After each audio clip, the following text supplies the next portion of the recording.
Auditeurs et auditrices, chers internautes, bonjour. Ravi de vous avoir aussi nombreux ce matin encore connectés à notre page YouTube. Partout où vous êtes dans le monde et vous nous suivez, nous prions le Tout-Puissant de vous combler de sa grâce. Nous sommes là encore dans notre émission « Le chrétien et le développement » ou la mission holistique du chrétien ou de l'Église. Dieu vous bénisse. Toujours restez connectés à notre page et invitez les autres à se joindre à nous pour ce grand combat de l'Église pour une mission réussie. Ce matin encore, je vous invite à sonder les Écritures à travers la parabole du bon Samaritain que nous découvrons dans Luc, le chapitre 10, à partir du verset 25. Nous lisons la parole de Dieu. Un docteur de la loi se leva et dit à Jésus pour l'éprouver: Maître, que dois-je faire pour hériter la vie éternelle? Jésus lui dit: Qu'est-il écrit dans la loi? Qui lis-tu? Il répondit: Tu aimeras le Seigneur, ton Dieu, de tout ton cœur, de toute ton âme, de toute ta pensée et de toute ta force, et ton prochain comme toi-même. Tu as bien répondu, lui dit Jésus. Fais cela et tu seras sauvé.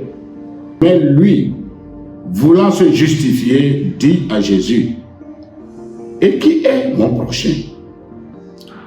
Jésus reprit la parole et dit: Un homme descendit de Jérusalem à Jéricho. Il tomba aux mains des brigands qui le dépouillèrent, le chargèrent du cou et s'en allèrent, le laissant à demi mort. Un sacrificateur qui par hasard descendait par le même chemin, ayant vu cet homme, passa outre. Un lévite qui arriva aussi dans ce lieu, l'ayant vu, passa outre. Mais un Samaritain qui voyageait, était venu là, fut ému de compassion lorsqu'il le vit. Il s'approcha et banda ses plaies, et il versa de l'huile et du vin, puis il le mit sur sa propre monture, le conduisit à une hôtellerie et prit soin de lui. Le lendemain, il le tira 2 deniers, leur donna à l'autre et dit: Aie soin de lui, et ce que tu dépenseras de plus, je te le rendrai à mon retour. Lequel de ces 3 semble avoir été le prochain de celui qui était tombé aux mains des malfaiteurs? C'est celui qui a exercé la miséricorde envers lui, répondit le docteur de la loi. Et Jésus lui dit: Va, et toi, fais de même. Amen. Voilà un texte qui nous interpelle ce matin dans le cadre du développement par rapport à l'amour du prochain. Voyez-vous combien il est important que le chrétien comprenne la notion du développement et s'y engage sérieusement. Dans le prochain numéro, nous allons parler du travail, parce que qui dit développement parle du travail, qui dit développement également parle de l'amour du prochain de façon pratique, de façon palpable et tangible. Dans ce texte, nous voyons 3 personnes qui ont trouvé un cas social. Je ne vais pas aller plus loin pour parler de Jéricho, de la Samarie et consorts. Je ne vais pas parler de cela. Je vais parler tout simplement de ces 4 personnes, c'est-à-dire les 3 devant la 4e personne. Il est dit que quelqu'un qui quittait Jérusalem pour Jéricho tomba entre les mains des brigands. Et donc, il a été dépouillé roué de coups et laissé à demi-mort sur la route. Et donc, quiconque passe par là le verra.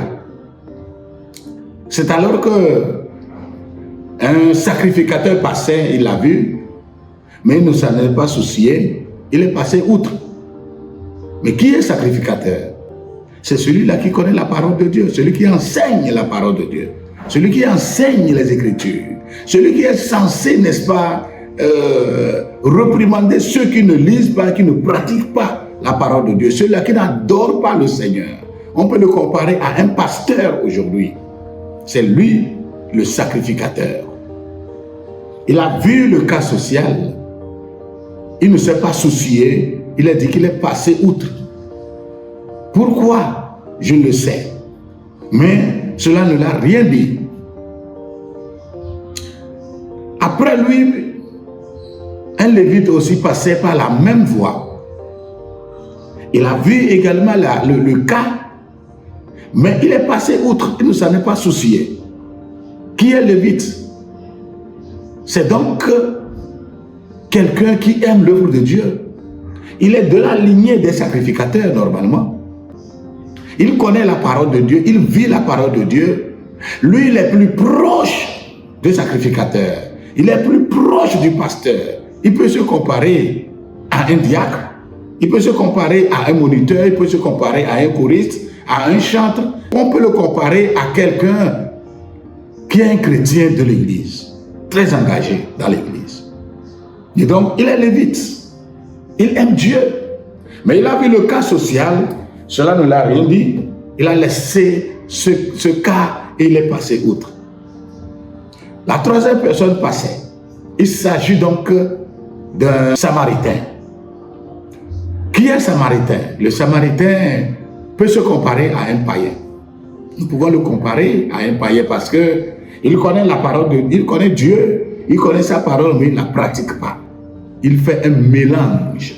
Il aime l'adoration des idoles. Vous vous souvenez de l'histoire de la femme samaritaine et de Jésus au puits de Jacob.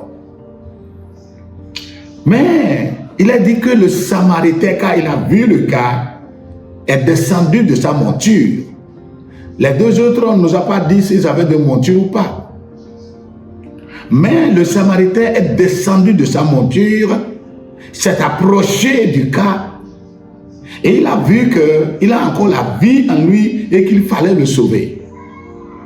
La parole de Dieu déclare, il a soigné, il a bandé ses plaies, il a versé l'huile dans ses plaies et de l'alcool. Et il a pris pour le mettre sur sa monture et l'a conduit, n'est-ce pas, dans l'hôtellerie ou à l'hôpital, on pouvait le comparer aujourd'hui. Arrivé là-bas, il a pris soin de lui et il a laissé dessous et demandant, n'est-ce pas, au médecin de continuer les soins et il ira là où il va et au retour, il va passer voir le malade et s'il avait quelque chose de surplus de dépenses, il s'en chargerait. Voilà. Et donc, quand nous parlons du développement, nous aimerions amener l'Église à comprendre son rôle par rapport aux cas sociaux qui chaque jour font face à nous et dont nous ne nous en occupons pas. Nous ne nous en occupons pas et nous pensons que c'est l'affaire de l'État. C'est l'affaire des ONG et quelquefois certains se permettent, certains pasteurs se permettent, certaines églises se permettent de dire que l'église n'est pas une affaire sociale. L'église n'est pas le ministère des affaires sociales. L'église n'est pas l'affaire, n'est-ce pas, des cas sociaux. Ce n'est pas les ONG. Non. Ça veut dire que nous avons mal compris parce que Jésus-Christ, avec ce docteur de la loi, il a pris au piège dans un premier temps. Il est vrai que Jésus parlait de lui-même, qu'on devait écouter, mais on ne l'a pas écouté. De l'autre côté, Jésus présentait un cas palpable de la manière dont on peut voir un cas et qu'on ne pourrait pas penser que c'est notre devoir de pouvoir venir à son besoin parce que On ne savait pas d'où il vient. Est-il un Samaritain ou est-il un Israélite mais rétrograde? Parce que sur la route entre, n'est-ce pas, Jéricho et Jérusalem, qu'est-ce qu'il cherchait sur cette route en ce moment seul pour tomber entre les mains des brigands? Souvent, nous avons des gens qui sont dans des cas, mais en réalité, nous ne voulons pas nous en mêler pour apporter notre pierre à résoudre un tant soit peu son problème. Parler du Samaritain ce matin pour vous, c'est penser un peu au développement et dans les domaines dans lesquels nous pouvons nous investir par rapport à ce développement. Si un Samaritain a un cœur social, qu'en sera-t-il d'un lévite et d'un sacrificateur? Si un Samaritain a pu débourser, a pu dans un premier temps perdre son temps parce qu'il allait dans ses affaires, il a perdu son temps pour s'occuper de ce cas, qu'en sera-t-il, n'est-ce pas, du pasteur et de l'église, des chrétiens de l'église? Mais combien avons-nous inséré dans nos budgets, que ce soit hebdomadaire, mensuel ou annuel, pour les cas sociaux, pour le cas de développement? Et quelle est notre intention vis-à-vis du développement? Pour la plupart des chrétiens ou des pasteurs, le développement est simplement un pont pour amener l'évangile à quelqu'un. Pour d'autres, c'est un appât pour attirer les non-convertis vers l'écoute de la parole de Dieu. Mais vous devez comprendre que le social ou le développement est une branche de la mission. La mission a deux branches. La branche, n'est-ce pas, de l'évangélisation, où dans l'évangélisation, y compris le fait de faire des disciples, et le côté social de la chose, où littéralement nous prendrons part, n'est-ce pas, à résoudre les problèmes des gens. Et là, nous parlerons plus de faire des disciples là-bas. Quand quelqu'un s'est donné à Christ à partir de l'évangélisation, et il a rempli les conditions qui l'amènent à devenir chrétien, l'autre côté, c'est de faire de lui un disciple. Il doit avoir un mentor qui va l'amener à comprendre la parole de Dieu. Et dans le cadre de faire des disciples, nous devons comprendre l'aspect social de la chose. Ce n'est pas seulement inculquer, n'est-ce pas, le côté spirituel, la phase spirituelle, les notions spirituelles à la personne, mais au même moment, nous allons l'inculquer les notions morales et les notions sociales. L'amener de façon littérale à comprendre le sens de l'amour. Il doit goûter d'abord cet amour de la part de son mentor, de la part de son église. L'église doit s'intéresser à lui. L'église doit s'intéresser à tous les aspects de sa vie dont il a besoin d'être sauvé, d'être touché. A-t-il un souci matériel? Aidez-le à pouvoir, n'est-ce pas, régler ce problème en lui donnant du travail, en le coachant pour qu'il travaille mieux. Pas pour travailler, pour vivre au jour le jour, mais travailler pour l'amener à, n'est-ce pas, générer des sous et subvenir aussi aux besoins de ses filleuls demain. Parce que lui aussi, quand il est sauvé, il doit sauver.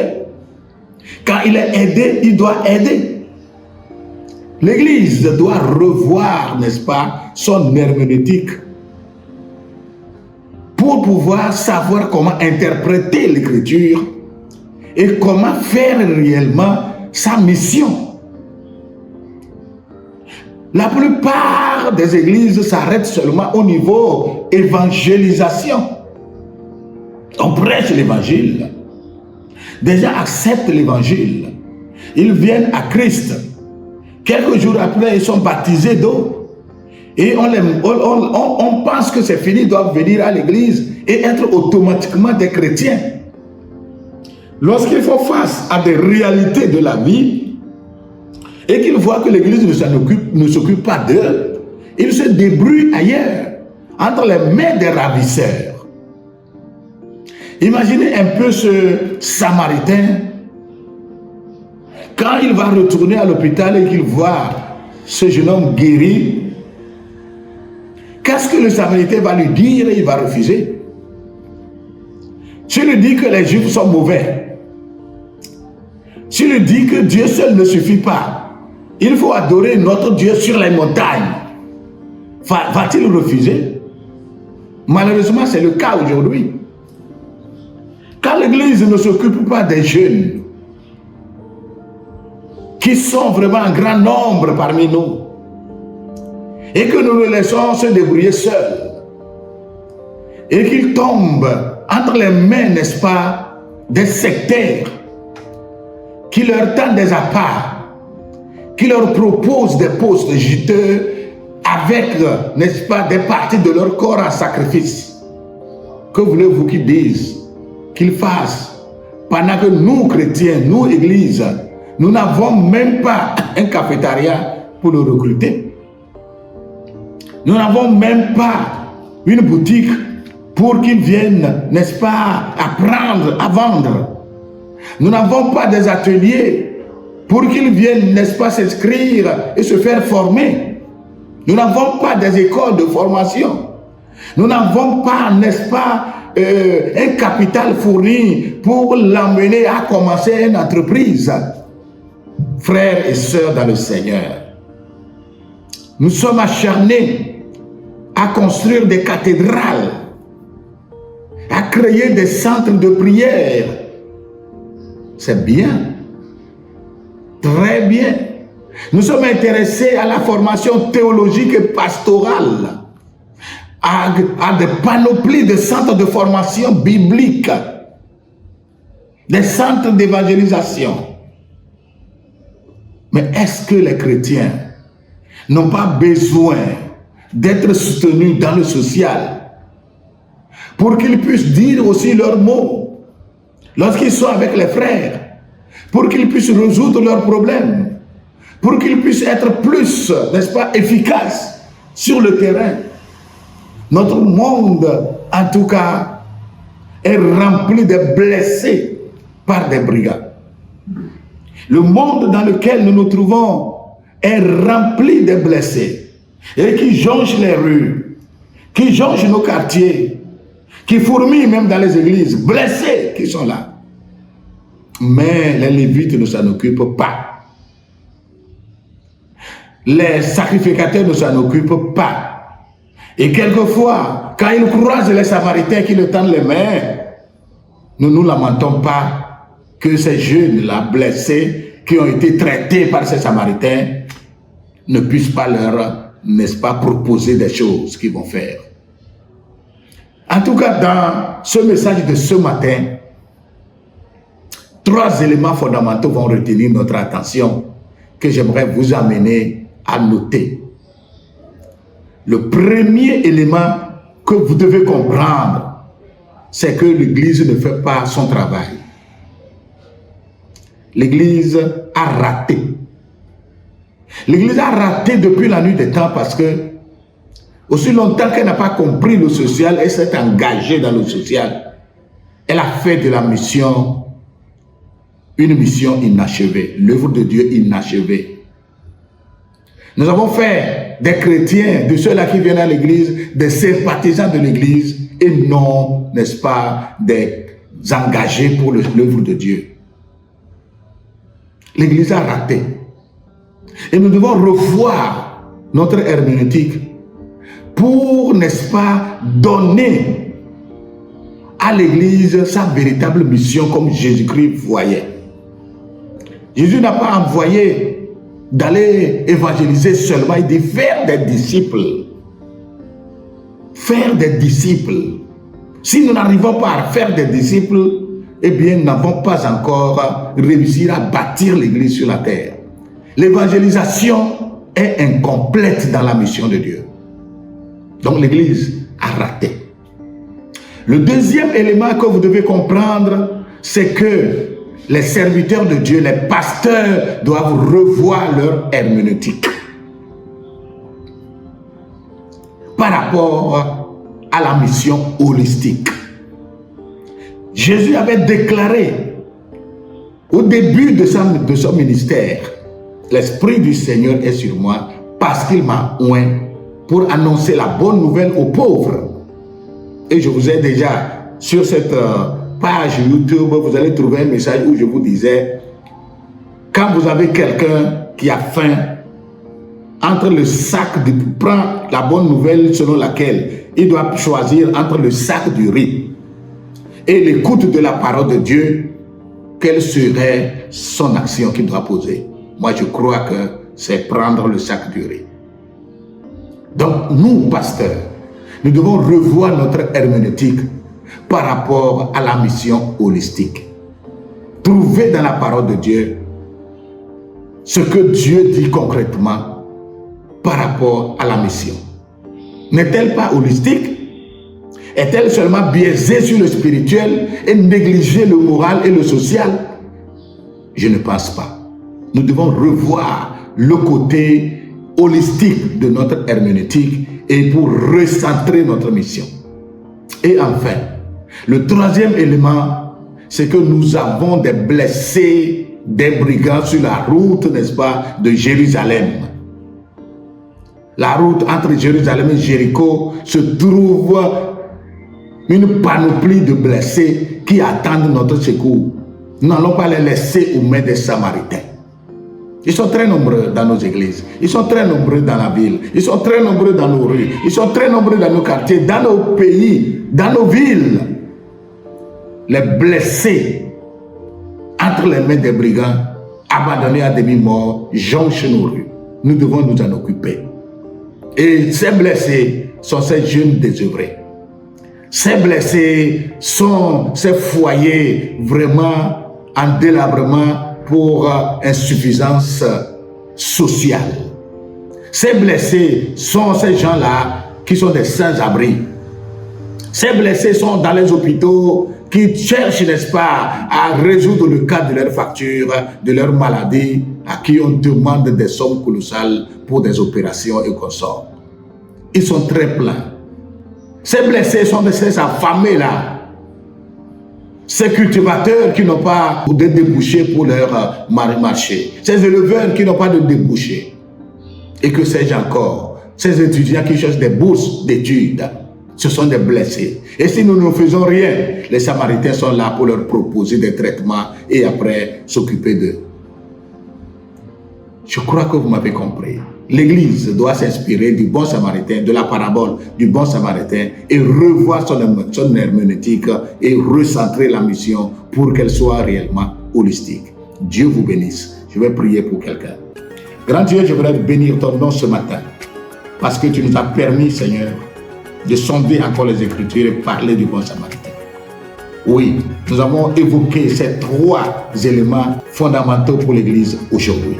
Nous demandons que tu permettes à quelqu'un, après avoir écouté ce message, de faire un choix judicieux pour glorifier ton nom.